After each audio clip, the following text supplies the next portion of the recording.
السلام علیکم ورحمۃ اللہ وبرکاتہ۔ میں اس عورت کے پیچھے بھاگتا ہی جا رہا تھا، پاگلوں کی طرح دیوانہ وار، بے خبر زمانے سے بے پرواہ، لوگوں کی نظروں سے بچتا بچاتا میں بس اسی کے پیچھے تھا۔ وہ عورت کالی چادر میں لپٹی تیز قدموں سے چل رہی تھی، جیسے زمین پر نہیں ہوا میں اڑ رہی ہو، جیسے کسی اور جہان کی ہو، جیسے اس کے پاؤں زمین پر پڑتے ہی نہ ہوں۔ میں اسے آوازیں دیتا رہا، رک جاؤ، ٹھہرو، سنو، مگر وہ ایک پل کو بھی نہ رکی۔ کچھ دیر بعد وہ میری نظروں سے اوجھل ہو گئی، ایسا لگا جیسے زمین کھا گئی یا آسمان نگل گیا۔ وہ کہاں گئی؟ کیسے غائب ہوئی؟ میں حواس باختہ سا اسے ہر طرف ڈھونڈنے لگا، بازار کی گلیوں میں سرگرداں، کبھی ادھر کبھی ادھر، دکانوں کے درمیان لوگوں کے چہروں میں اسے تلاش کرتا رہا، مگر وہ مجھے کہیں دکھائی نہ دی۔ میرا دل زور زور سے دھڑک رہا تھا، جیسے کوئی طوفان آنے والا ہو۔ مایوسی کے عالم میں جب میں واپس گھر کی طرف پلٹا تو میرے قدم جیسے خود بخود لڑکھڑانے لگے۔ دل میں ایک انجانی سی گھبراہٹ سی چھا گئی، جیسے کچھ بہت بڑا ہونے والا ہو، جیسے تقدیر خود میرے خلاف صفیں آراں ہو چکی ہو، جیسے میرے گناہوں نے میرا راستہ روک لیا ہو۔ جیسے ہی میں گھر کے دروازے کے قریب پہنچا تو عجیب سی خاموشی نے میرا استقبال کیا، نہ کوئی ہنسی، نہ کوئی بات چیت، نہ کوئی آہٹ۔ دروازہ کھلا اور جوں ہی اندر قدم رکھا تو میری آنکھیں پھٹی کی پھٹی رہ گئیں، میرے تو ہوش ہی اڑ گئے، کیونکہ میرا نام قاسم ہے، ایک ایسا نام جس کے ساتھ بے شمار قربانیاں، ادھوری خواہشیں اور ٹوٹے خواب جڑے ہیں۔ میں 3 بہنوں کا اکلوتا بھائی تھا، اور قسمت نے مجھے بچپن میں ہی یتیمی کا تاج پہنا دیا تھا۔ میرے والد محترم جب اس دنیا سے رخصت ہوئے تو میں محض 6 سال کا ننھا سا معصوم بچہ تھا، جس کی دنیا باپ کے سائے کے بغیر سنسان ہو چکی تھی۔ میری ماں ایک نحیف و نزار سی بوڑھی عورت تھی، جس نے اپنی کمزور ہڈیوں کے سہارے زندگی کا بوجھ اٹھایا ہوا تھا۔ میرے والد کے بعد گھر کا واحد سہارا میری بڑی بہن بن گئی تھی، جس نے اپنی تعلیم BA تک مکمل کر کے چھوٹی سی نوکری اختیار کی اور ہمارے گھر کا چولہا جلائے رکھا۔ میرے لیے وہ بہن ماں جیسی تھی، جس نے اپنے خوابوں کی قربانی دے کر میرے کل کو سنوارنے کی ٹھانی تھی۔ میری دوسری بہن کی شادی ہو چکی تھی، مگر بڑی دونوں بہنیں ابھی تک اپنے مقدر کا فیصلہ کیے بغیر میرے ساتھ کھڑی تھیں۔ نہ صرف کھڑی تھیں بلکہ اپنی زندگی کا ایک ایک پل میری خوشیوں پر قربان کر چکی تھیں۔ وقت کے پر لگ گئے تھے، میں کب 6 سال کے معصوم سے 18 سال کا بھرپور جوان بن گیا، مجھے پتہ ہی نہ چلا۔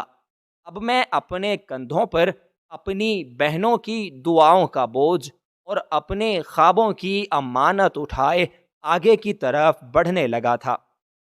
میں چاہتا تھا کہ میری بہنیں بھی اپنا گھر بسائیں، اپنی ایک الگ دنیا بسائیں، لیکن میری بہنیں میری محبت میں اپنا سارا وجود مجھ پر نچھاور کر چکی تھیں۔ وہ چاہتی تھیں کہ ساری زندگی میرے سائے میں بسر کر دیں اور میری خدمت کو ہی اپنا مقدر سمجھ لیں۔ میرے لیے یہ ایک عجیب سی جنگ تھی۔ دل ایک طرف کچوکے لگاتا کہ انہیں رخصت کرو، ان کے حق میں دعائیں کرو، اور دماغ دوسری طرف چیخ چیخ کر کہتا کہ ان کا خلوص، ان کا ایثار بے مول نہ جانے دو۔ وقت کے دھارے نے ایک نیا موڑ لیا۔ میری بڑی بہن نے اپنی محنت، اپنی قربانیوں اور اپنی بے پناہ لگن سے اسکول کی پرنسپل کی کرسی سنبھال لی۔ اب گھر کے مالی حالات بھی سنورنے لگے تھے، فاقے بھی کافی حد تک ختم ہو چکے تھے، ضرورتوں نے دامن چھوڑنا شروع کر دیا تھا۔ میں نے بھی انٹرمیڈیٹ مکمل کرنے کے بعد پرائیویٹ BA میں داخلہ لے لیا اور ساتھ ہی ساتھ ایک چھوٹے میڈیکل سٹور پر نوکری کرنا بھی شروع کر دی۔ کام سیکھتے سیکھتے مجھ میں مہارت آ گئی تو قسمت نے ایک اور دروازہ کھولا اور مجھے ایک بڑے مشہور میڈیکل سٹور میں مینیجر کی پوسٹ مل گئی۔ اب حالات جیسے سنورنے لگے تھے۔ اندھیری رات میں امیدوں کی کرنیں جھلملانے لگی تھیں۔ میرا BA مکمل ہو چکا تھا اور میں MA کی طرف بڑھ چکا تھا۔ ہمارا گھر کسی شکستہ مزار کی مانند ہو چکا تھا۔ چھت سے بارش کا پانی ٹپکتا، دیواروں پر نمی اور پیپوندی کا راج تھا، اور صحن میں وہی پرانا پیپل کا درخت جو اب سوکھ کر کھنڈر جیسا ہو چکا تھا۔ مگر جب میری بہن کو اسکول کی پرنسپل کی کرسی ملی تو یوں لگا جیسے خزاں کے بعد بہار نے ہمارے آنگن میں قدم رکھ دیا ہو۔ ہم نے گھر کی ایک ایک اینٹ کو نئی امیدوں سے جوڑا۔ فرش پر نئے ٹائل لگے، دیواروں پر رنگین روغن چڑھایا، صحن میں تازہ پودے اگائے، اور پیپل کے درخت کے نیچے ہم لوگوں نے ایک بینچ لا کر رکھ دی جہاں ہم شام کو بیٹھ کر چائے پیا کرتے۔ میری بہن ہم سب سے بے انتہا کی محبت کرتی تھی۔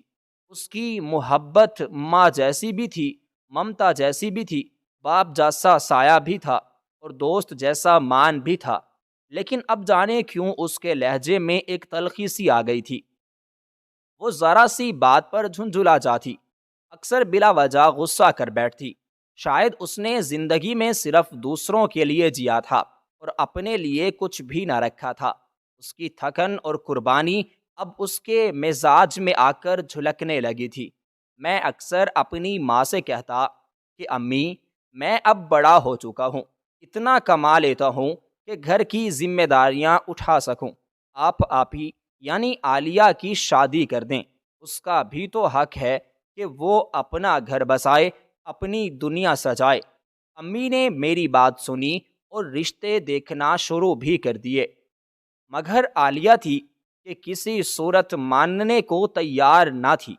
اس نے زندگی کو بس ایک ہی رخ دے دیا تھا، قربانی کا، خلوص کا، ایثار کا۔ میں دن رات ایک کیے جا رہا تھا، 3 نوکریاں کر رہا تھا۔ صبح ایک میڈیکل سٹور، شام کو پارٹ ٹائم کال سینٹر اور رات کو ہاسپٹل میں ڈیوٹی۔ اکثر تو ہفتوں تک گھر نہ آتا۔ تھکن سے چور چہرے پر ہمیشہ ایک مسکراہٹ سجائے رکھتا، کیونکہ میرے کندھوں پر میرے خاندان کے خوابوں کا بوجھ تھا۔ میں لاڈلا تھا، اکلوتا تھا، لیکن وقت نے مجھے لوہے جیسا سخت بنا دیا تھا۔ محبتوں کا عادی انسان اب محنتوں کا غلام بن چکا تھا۔ ایک دن میری ماں نے مجھے اپنے پاس بلایا۔ میں جیسے ہی ان کے قدموں میں بیٹھا تو انہوں نے میرے بالوں پر ہاتھ پھیرا اور کہا، بیٹا، میں اب بوڑھی ہو چکی ہوں، مجھ سے گھر کے کام نہیں ہوتے۔ صوبیہ جو کہ تم سے بڑی ہے اور چھوٹی بہن ہے، وہ ابھی تعلیم حاصل کر رہی ہے اور کچھ دنوں میں اس کی شادی بھی کرنی ہے۔ عالیہ تو اسکول کی ذمہ داریوں میں اس قدر الجھ چکی ہے کہ اسے اپنے لیے وقت نہیں ملتا۔ میں چاہتی ہوں کہ اب تم شادی کر لو تاکہ گھر میں کوئی ایسی ہو جو میری جگہ سنبھالے، گھر کو سنوارے، تمہارے لیے کھانا بنائے اور بہنوں کی رخصتی کے بعد بھی یہ آنگن آباد رہے۔ میں نے کہا، امی، پہلے آپ عالیہ کی شادی کریں، پھر صوبیہ کی، اور پھر میرا نمبر آئے گا۔ تو امی نے میری پیشانی چوم کر کہا، بیٹا، جب تمہاری بیوی آ جائے گی تو وہ میرا سہارا بنے گی۔ عالیہ اور صوبیہ کو بھی جلدی رخصت کر دیں گے۔ ابھی تمہارے گھر میں بہو آ گئی تو سب کے نصیب کھل جائیں گے۔ امی کی باتوں میں محبت بھی تھی، دعا بھی تھی، اور ایک ماں کی بے بسی بھی۔ میں نے ان کے فیصلے کو تقسیم کیا اور کہا، جیسا آپ کو مناسب لگے۔ میری خالہ کی 3 بیٹیاں تھیں۔ ان میں سب سے بڑی عذرا، جو نہ صرف حسین تھی بلکہ سلیقہ مند بھی، اور وہ بچپن سے ہی مجھے پسند کرتی تھی۔ میں بھی اس کی سادگی اور محبت بھری نظروں کا اسیر ہو چکا تھا۔ میں نے پہلی بار اپنی پسند کا اظہار کیا اور امی سے کہا کہ مجھے عذرا پسند ہے۔ جیسے ہی میں نے یہ بات کی، امی کی آنکھوں میں چمک آ گئی۔ خوشی سے ان کے چہرے پر وہ روشنی ابھری جو برسوں کی دعاؤں کے بعد ہی آتی ہے۔ وہ خوش کیوں نہ ہوتی؟ دو بہنیں اب اس رشتے سے ایک اور مضبوط رشتے میں بندھنے جا رہی تھیں۔ میری امی نے بہت شوق سے میرے لیے عذرا کا رشتہ مانگا۔ خالہ کی خوشی تو دیکھنے سے تعلق رکھتی تھی۔ ان کی آنکھوں میں جیسے چاند ستارے جھل ملا رہے تھے۔ ان کے چہرے کی رنگت ایسی کھل گئی تھی جیسے برسات کے بعد زمین پر ہریالی چھا جاتی ہے۔ وہ تو کب سے چاہتی تھیں کہ ان کی بیٹی عزت دار گھروں میں بسیں، اور اب ان کی یہ دعا قبول ہونے جا رہی تھی۔ ایک طرف میری اچھی خاصی تنخواہ تھی، ایک مناسب سا سنورا ہوا گھر تھا، اور دوسری طرف خالہ خود بھی مالدار اور عزت دار خاتون تھیں، جنہوں نے اپنی بیٹیوں کو نہ صرف تعلیم سے آراستہ کیا تھا بلکہ دنیا داری کے ہر فن سے بھی لیس کر رکھا تھا۔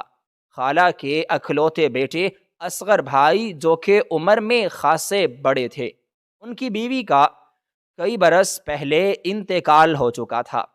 زندگی کی تنہائی نے ان کے چہرے پر ایک اداسی ظاہر کر دی تھی۔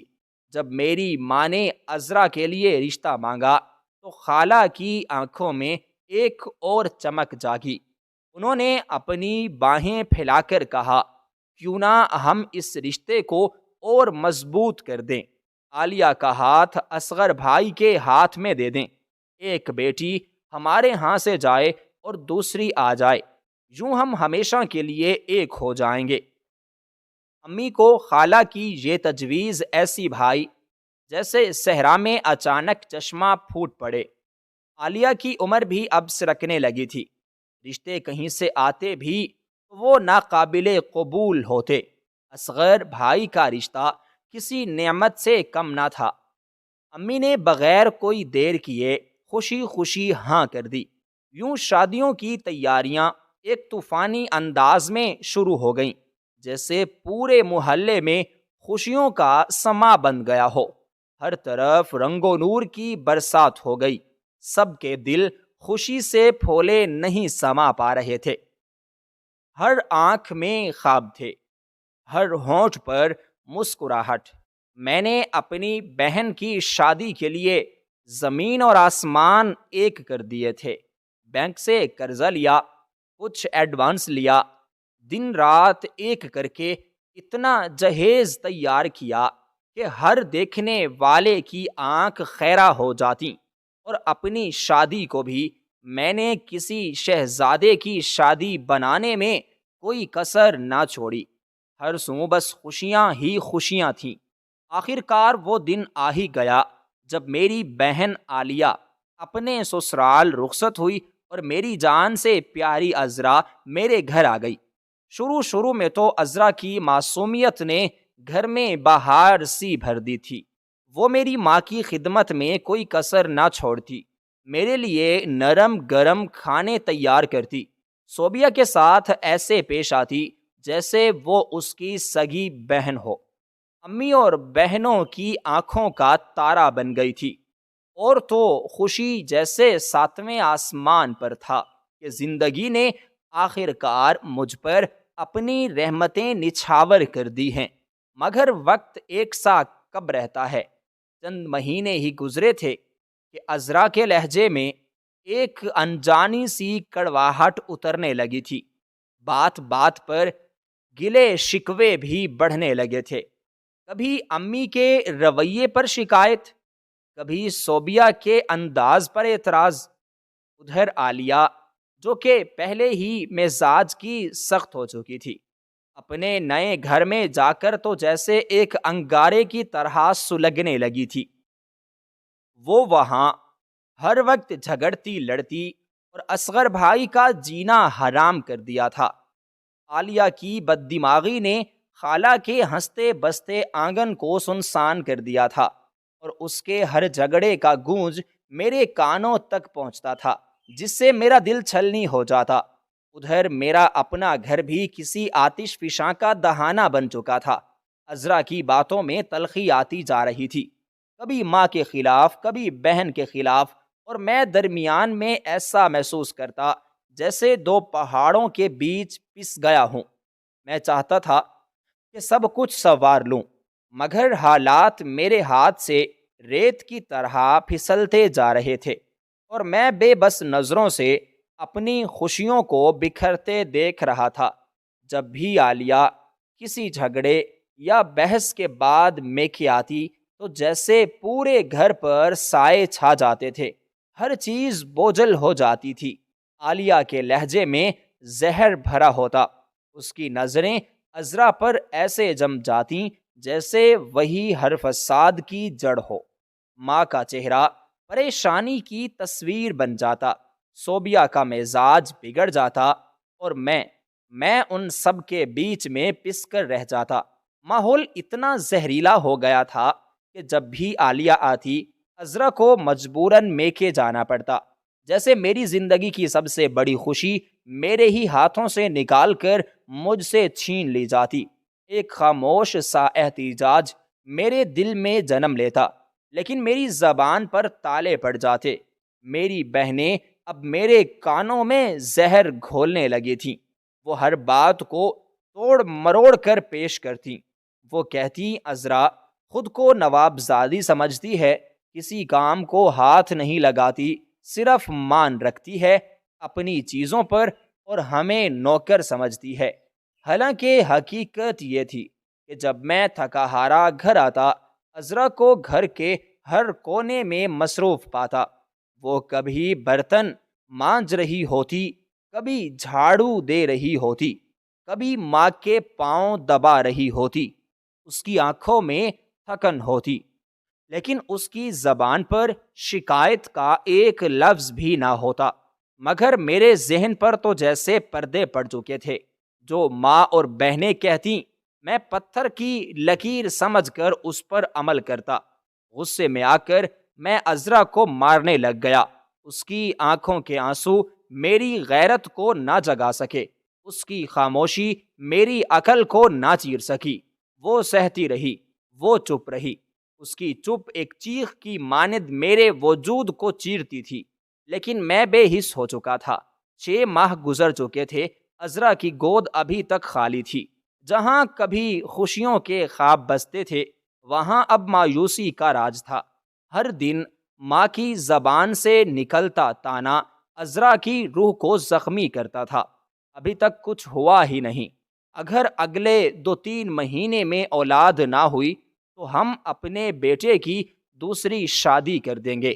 یہ الفاظ عذرا کے وجود پر تیزاب کی طرح گرتے۔ وہ کچھ نہ بولتی، بس سسک سسک کر خالہ کے گلے لگ کر روتی۔ خالہ جو میری ماں کی بہن تھی، اب اپنی بیٹی کے دکھ پر تڑپنے لگی تھی۔ اس کی آنکھیں ہر وقت نم رہنے لگی، اس کی دعائیں ہر لمحہ آسمان کی طرف اٹھنے لگی۔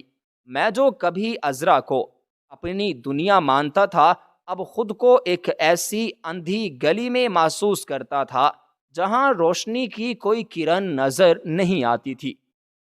میری عقل، میری غیرت، سب کچھ جیسے کسی اور کی گرفت میں تھا۔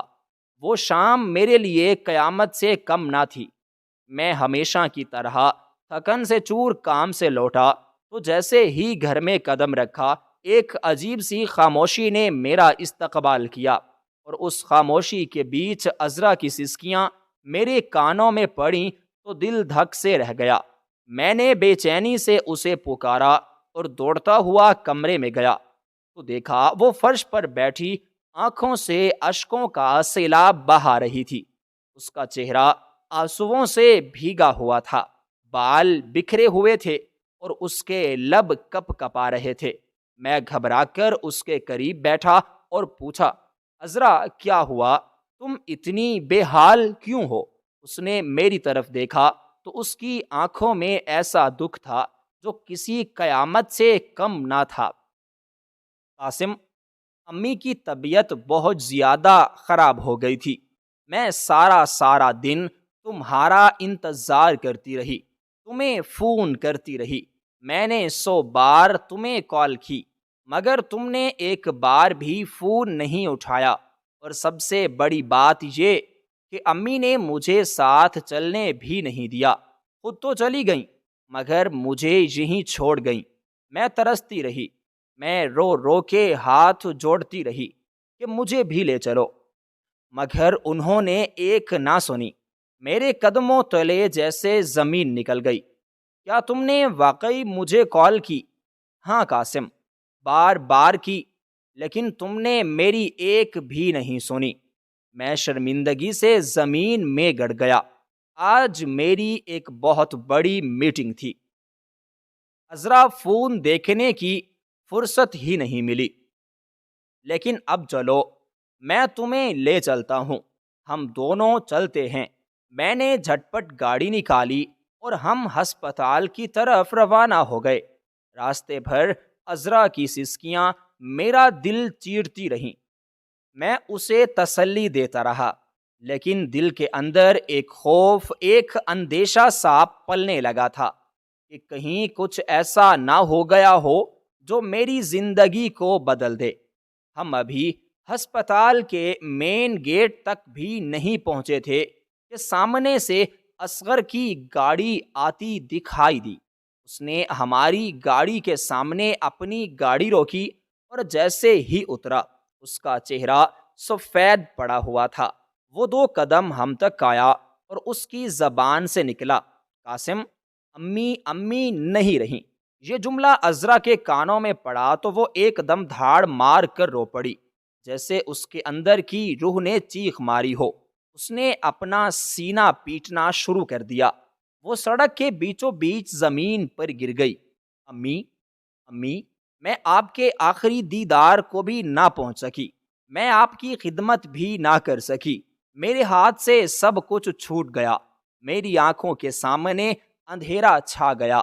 ماں، میری ماں، جو میری زندگی کا محور تھی، ہمیشہ کے لیے رخصت ہو گئی تھی۔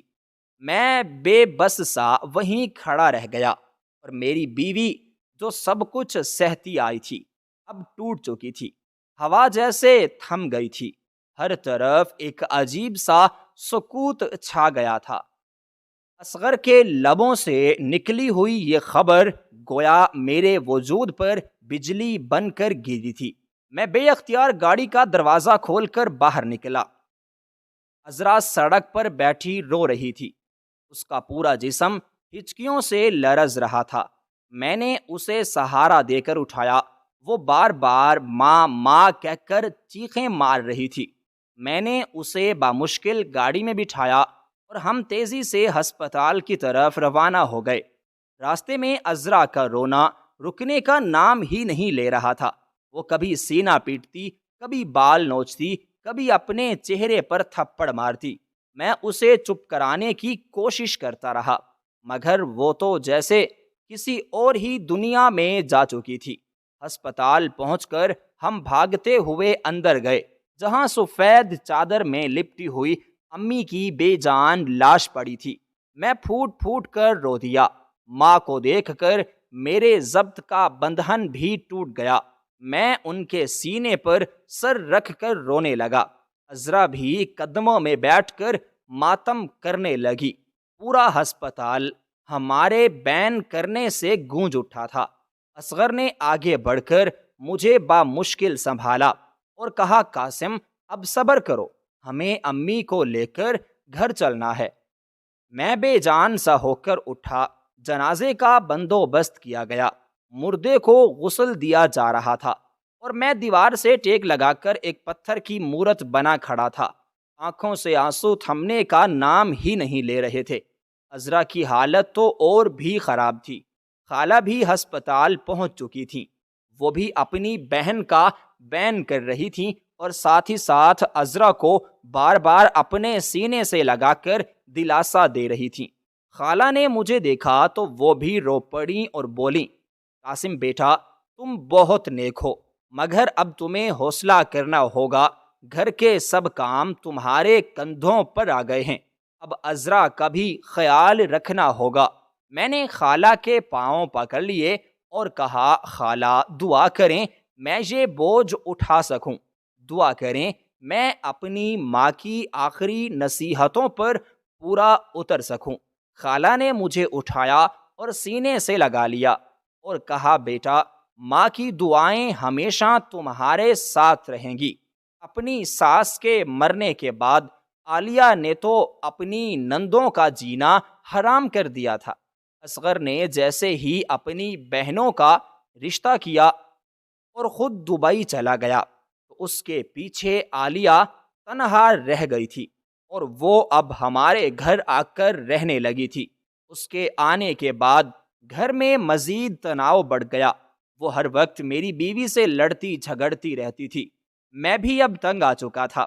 امی کی طبیعت بھی کچھ ٹھیک نہیں رہتی تھی، وہ تو مکمل طور پر خاموش ہی ہو گئی تھی، جبکہ عذرا بھی اب چپ چپ رہنے لگی تھی۔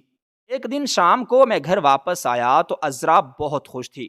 جب میں اس کے پاس گیا تو وہ مجھے کچھ بتانا چاہتی تھی کہ اتنے میں عالیہ ہمارے کمرے میں داخل ہوئی، اس کے ساتھ صوبیہ بھی تھی۔ دونوں کہنے لگیں کہ بھائی بھابھی بدکردار ہیں، آج ہم نے ان کو کسی دوسرے مرد کے ساتھ دیکھا ہے۔ میں تو طیش میں آ گیا، میری بیوی کے چہرے کا رنگ ہی اڑ گیا تھا۔ وہ کہنے لگی کہ آپ ایسا کیسے کہہ سکتے ہیں؟ میری بیوی عالیہ کو بھابھی کہتی تھی۔ وہ کہنے لگی کہ جو سچ ہے وہی سچ ہے، ہم تو بہت پہلے بھائی کو سب کچھ بتا دینا چاہتی تھی، مگر وہ تو تمہارے پیچھے اس قدر لٹو ہے کہ کوئی بات سننے کو تیار ہی نہیں تھا۔ لیکن اب بس ہو گئی ہے، بہت دے دیا تو نے ہمارے بھائی کو دھوکا۔ میری بیوی نے میری طرف دیکھا تو اس کی آنکھوں میں آنسو ٹپکنے لگے اور وہ کہنے لگی کہ قاسم ایسا کچھ بھی نہیں ہے، یہ دونوں جھوٹ بول رہی ہیں۔ عالیہ چیخنے لگی، کہنے لگی کہ ہم جھوٹ بول رہے ہیں تو تم کیا کر رہی ہو؟ میں نے عذرا کی ایک نہ سنی اور اسے سب کے سامنے طلاق دے کر دھکے مار کر گھر سے نکال دیا تھا۔ اس کے جانے کے بعد میں بہت بے سکون رہنے لگا تھا۔ میری عقل پر گویا پتھر پڑ گئے تھے۔ میرے دل و دماغ میں صرف غصہ اور انتقام کی آگ بھڑک رہی تھی۔ میں نے عذرا کی سچائی جانے بغیر اپنی بہنوں کی باتوں پر آنکھ بند کر کے یقین کر لیا تھا۔ میں نے ایک لمحے کی تاخیر کیے بغیر اسے نہ صرف طلاق دے دی بلکہ سب کے سامنے بری طرح ذلیل و رسوا کر کے دھکے مار کر گھر سے بھی باہر نکال دیا تھا۔ وہ بیچاری روتی گڑ گڑاتی میرے پاؤں پکڑتی رہی، میری بے گناہی کی قسمیں کھاتی رہی، مگر میں نے ایک نہ سنی۔ میں نے اس کی فریادوں کو ٹھکرا دیا، اس کی آنکھوں میں بہتے آنسو میرے دل پر کوئی اثر نہ کر سکے۔ میں نے بے رحمی سے دروازہ بند کر دیا اور اندر آ کر بیٹھ گیا۔ پورا گھر گویا جشن منا رہا تھا۔ عالیہ اور صوبیہ کی مسکراہٹیں ان کے چہروں پر پھیل گئی تھیں۔ ماں جو کبھی عذرا کی ہر بات پر خوش ہو جایا کرتی تھی، اب پتھر کی مورت بنی بیٹھی تھی۔ مگر وقت کا پہیہ ایک جگہ نہیں رکتا۔ میرے سکون کی تلاش بدترین بے سکونی میں بدل گئی تھی۔ میرا دل ہر وقت بے چین رہنے لگا تھا۔ راتوں کو نیند غائب ہو گئی تھی، ہر طرف سناٹا چھا جاتا تھا، مگر میرے دل کا شور بڑھتا جاتا تھا۔ میں عذرا کو بھولنے کی لاکھ کوشش کرتا، مگر اس کی معصوم آنکھیں، اس کا رونا بلکتا چہرہ میرے سامنے آ جاتا تھا۔ میری بہنیں اپنے جھوٹے غرور میں سرشار تھیں کہ انہوں نے اپنی سازش کامیاب کر لی، مگر میرے دل کا بوجھ بڑھتا جا رہا تھا۔ کچھ دنوں بعد مجھے محلے والوں کی باتیں کانوں میں پڑنے لگیں۔ کوئی کہتا کہ قاسم نے اپنی بیوی کے ساتھ بہت ظلم کیا، کوئی کہتا کہ عذرا جیسی نیک لڑکی کو یوں بے آبرو کر کے نکال دینا بہت بڑی زیادتی تھی۔ کسی نے بتایا کہ جس دن عالیہ اور صوبیہ نے الزام لگایا تھا اس دن عذرا تو مسجد میں درس میں گئی ہوئی تھی۔ اس کا نام کسی مرد کے ساتھ جوڑنا سفید جھوٹ تھا۔ یہ سب سن کر میرا دماغ چکرانے لگا، میرا ضمیر مجھے ملامت کرنے لگا۔ مجھے سمجھ آنے لگی کہ میں نے اپنی زندگی کی سب سے بڑی غلطی کر دی تھی۔ میرے گھر میں اب روز جھگڑے ہوتے تھے۔ عالیہ اور صوبیہ نے میرا سکون برباد کر دیا تھا۔ اب ماں بھی اکثر خاموش بیٹھ کر روتی رہتی تھی، کیونکہ انہیں بھی سچائی کا اندازہ ہو چکا تھا، مگر اب پچھتاوے کا کوئی فائدہ نہ تھا۔ میں تنہائی کا شکار ہو چکا تھا۔ عذرا کی یادیں میرے دل پر ناسور بن کر چبھنے لگی تھیں۔ میری دنیا اندھیر ہو چکی تھی، مگر اب میں نہ کچھ کر سکتا تھا، نہ وقت کو واپس لا سکتا تھا۔ میری دوسری بہن کو بھی طلاق ہو چکی تھی، وہ بھی اب ہمارے گھر آ کر رہنے لگی تھی۔ میرے لیے میری بہنیں اب بوجھ بن چکی تھیں، جنہوں نے میری زندگی کو تباہ و برباد کر دیا تھا۔ لیکن اس وقت بھی میں حقیقت سے بے خبر تھا۔ نہ میرے دل نے ان کی باتوں پر مکمل یقین کیا تھا، نہ ہی میں انکار کر پایا تھا، اور صرف خاموش تھا، اندر ہی اندر ٹوٹتا جا رہا تھا۔ عذرا کو تلاش کرتے کرتے میں نے شہر کا کونا کونا چھان مارا تھا۔ کوئی محلہ، کوئی گلی، کوئی دارالامان، کوئی رشتہ دار کا گھر، کوئی ایسی جگہ نہ بچی تھی جہاں میں نے عذرا کا سراغ نہ لگایا ہو۔ لیکن وہ جیسے زمین کھا گئی ہو یا آسمان نگل گیا ہو، کہیں بھی نہ ملی۔ میرا ضمیر مجھے ہر لمحہ نوچ رہا تھا، ہر قدم پر خود کو مجرم محسوس کرتا تھا۔ کاش میں نے اس کی بات سن لی ہوتی، کاش میں نے سچ کو پرکھا ہوتا۔ اب تو ہمارے درمیان کوئی رشتہ بھی نہ بچا تھا، صرف ایک خواہش باقی تھی کہ ایک بار وہ مل جائے تو میں اس کے قدموں میں بیٹھ کر اس سے معافی مانگ سکوں۔ ایک دن جب میں تھکا ہارا عذرا کو تلاش کر کے واپس آ رہا تھا تو اچانک عالیہ سیڑھیوں سے نیچے گر گئی۔ ہم لوگ اسے فوراً ہسپتال لے گئے، جہاں ڈاکٹر نے بتایا کہ عالیہ کے جڑواں بچے تھے، لیکن اس کی مسلسل لاپرواہی، جھگڑالو مزاج اور غصے کی زیادتی نے اس کی طبیعت کو نہج پر پہنچا دیا تھا کہ سیڑھیوں سے گرنے کے باعث دونوں بچے اندرونی چوٹ سے مر چکے ہیں۔ عالیہ کا تو جیسے دنیا سے اعتبار ہی اٹھ گیا تھا، اب وہ مکمل طور پر ٹوٹ چکی تھی۔ میری دوسری بہن بھی تباہی کی دہلیز پر تھی، جبکہ صوبیہ کا رشتہ ہم نے ایک جگہ طے کر دیا تھا، مگر وہ خود اس رشتے سے خوش نہ تھی۔ میری ماں نے فیصلہ دے دیا کہ جیسے بھی ہو یہ رشتہ نبھانا ہوگا اور جلد از جلد شادی کرنی ہے۔ شادی کی تیاریاں شروع ہو گئیں۔ گھر میں خوشیوں کا شور تو تھا، مگر دلوں میں بے سکونی کا طوفان برپا تھا۔ عذرا کا سارا سامان جو گھر میں موجود تھا، میری ماں نے وہی سب کچھ صوبیہ کو جہیز میں دے دیا، حتیٰ کہ اس کا زیور بھی جو عذرا کا حق تھا وہ بھی صوبیہ کو پہنا دیا گیا۔ شادی کا دن آ گیا، سب خوشی سے مصروف تھے۔ دلہن یعنی صوبیہ تیار ہو کر سٹیج پر بیٹھی تھی کہ اچانک ایک عجیب سی بھیکارن دھیرے دھیرے قدموں سے سٹیج پر چڑھی۔ اس کے چہرے پر چادر لپٹی ہوئی تھی، اس کے کپڑے پھٹے پرانے تھے۔ اس کی حالت کو دیکھ کر سب لوگ ہکا بکا رہ گئے۔ وہ جب سٹیج کے درمیان پہنچی تو ایک زوردار چیخ ماری اور کہا، تم لوگوں نے میرا گھر برباد کیا ہے، اللہ تمہیں کبھی خوشی نہ دے، سب برباد ہو جاؤ گے تم میں سے کوئی بھی آباد نہ رہے۔ اگر میں برباد ہو گئی ہوں تو میری بد دعا ہے کہ تم سب کی زندگیوں میں اندھیرا چھا جائے۔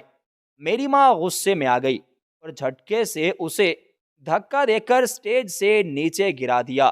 وہ لڑکھڑا کر گری لیکن سنبھل گئی۔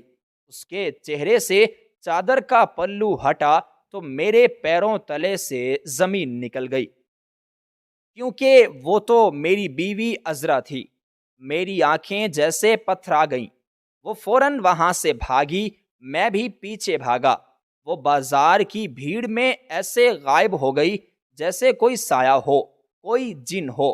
میں اسے آوازیں دیتا رہا لیکن وہ پلٹ کر نہ دیکھتی، جیسے وہ خود بھی مجھے دیکھنا نہ چاہتی ہو۔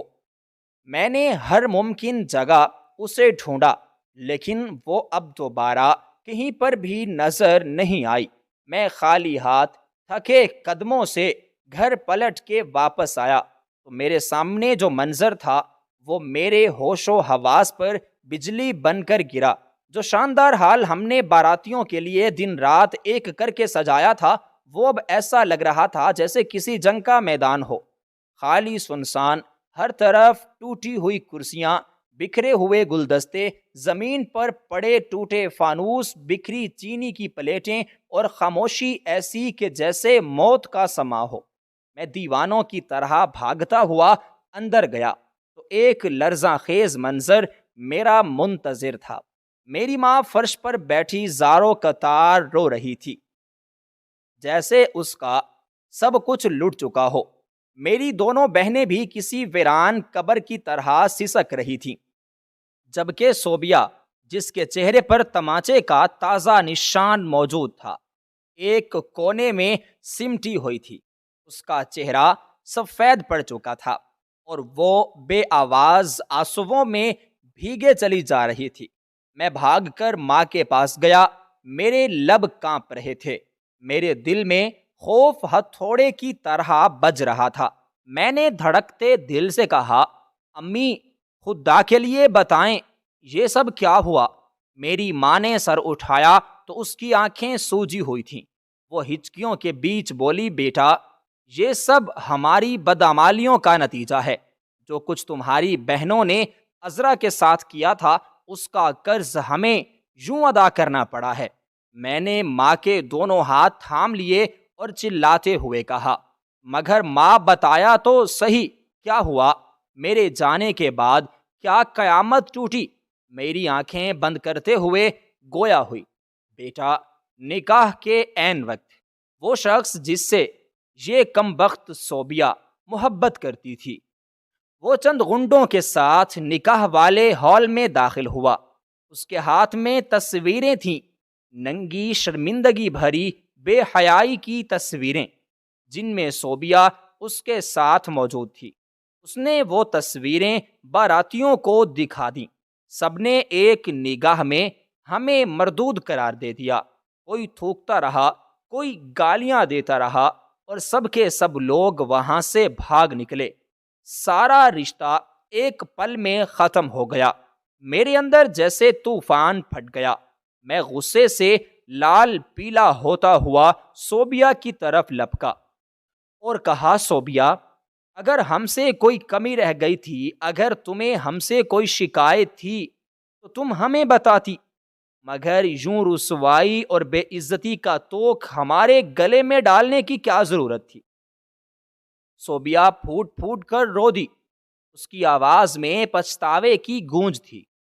وہ روتے ہوئے بولی، بھائی، مجھے معاف کر دیں، مجھ سے بہت بڑی غلطی ہو گئی۔ میں گنہگار ہوں، عذرا بھابھی کی اس میں کوئی قصور نہیں تھا۔ وہ تو ایک باحیا، باکردار عورت ہیں جو ہر پل ہمیں عزت سے رکھتی رہیں، ہر غلط بات سے روکتی رہیں۔ جب میں اس شخص کے چکر میں آ گئی تو بھابھی نے مجھے روکا، حتیٰ کہ ایک دن اس شخص کو تھپڑ مارا جب وہ رات کے اندھیرے میں چھت پر مجھ سے ملنے آیا۔ لیکن عالیہ نے اس واقعے کو اپنی سازش میں بدل دیا۔ وہ کہنے لگی کہ کیوں نہ ہم بھابھی کو گھر سے نکالنے کا یہ موقع استعمال کریں اور ہم تینوں بہنیں مل کر اس گھر پر راج کریں۔ میں اس کی باتوں میں آ گئی اور ہم نے سچ کو جھوٹ میں بدل کر آپ کے سامنے پیش کر دیا، اور آپ نے غصے میں آ کر بھابھی کو گھر سے نکال دیا۔ اب میں چاہوں بھی تو کیا کر سکتا ہوں؟ بھائی، اس دن کی بد دعا آج رنگ لائی ہے۔ ہم برباد ہو چکے ہیں۔ بھائی، ہم نے عذرا بھابھی جیسے فرشتے کو کھو دیا۔ میں تو دگ سے پتھر کا ہو چکا تھا، جیسے میری روح میری ہڈیوں سے نکل کر خلا میں کہیں تحلیل ہو گئی ہو۔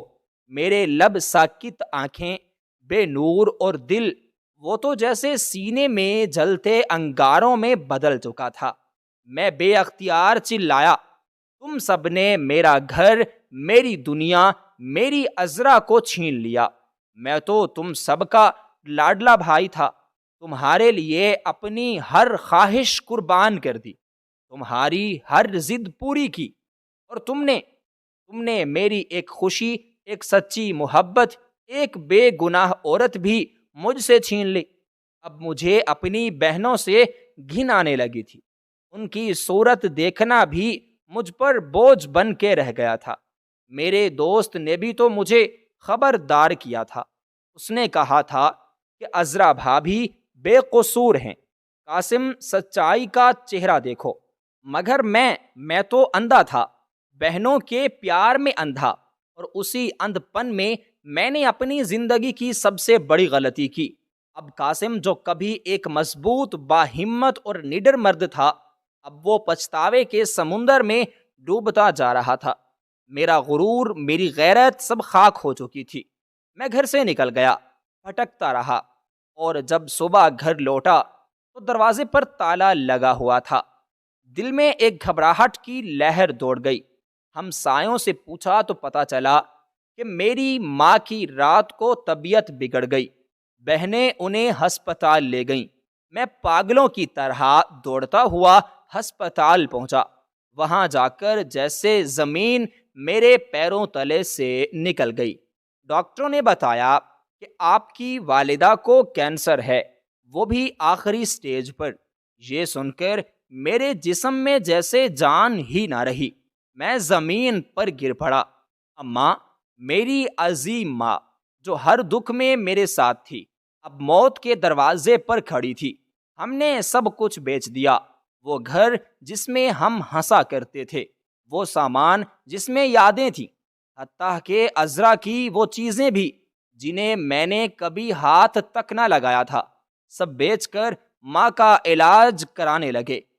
مگر سب بے سود تھا، کینسر ہر دن انہیں نگلتا جا رہا تھا۔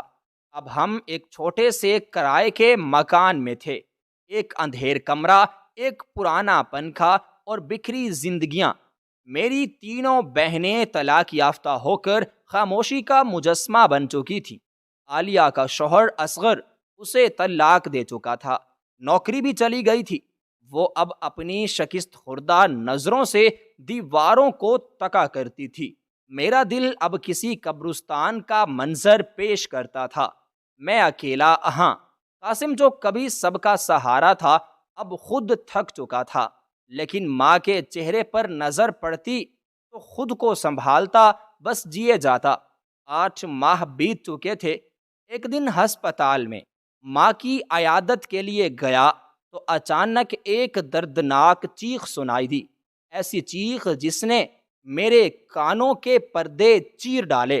میں تو ساکت ہو گیا، میرے قدم رک گئے، دل کی دھڑکن بے ترتیب ہو کے رہ گئی۔ اس چیخ میں کوئی شناسا درد چھپا تھا، کوئی یاد، کوئی چہرہ۔ میں دھیرے دھیرے اس آواز کی سمت بڑھا، کیونکہ وہ آواز وہ عذرا کی تھی۔ میں پلٹا تو دل جیسے سینے میں دھڑکنا ہی بھول گیا۔ آنکھیں شیشے سے جھانکتی ہوئی اس کمرے میں جم گئیں جہاں بیڈ پر درد سے بلکتی ہوئی عذرا لیٹی تھی۔ میری عذرا، وہی معصوم نرم دل اور پاکیزہ چہرہ جو میرے وجود میں رچا بسا تھا۔ میں بے خود سا ہو کر نرس کو جلدی سے دوائی دینے دوڑا، اور واپس آیا تو منظر ہی بدل چکا تھا۔ ڈاکٹر کی مسکراہٹ میرے دل پر جیسے زندگی کی رمق بن کر اتری۔ اس نے 2 ننھے پھول میری بیوی کی دوست سائمہ کو تھمائے، ایک بیٹی اور ایک بیٹا، میرے جڑواں بچے۔ میں اس لمحے میں وقت تھم گیا۔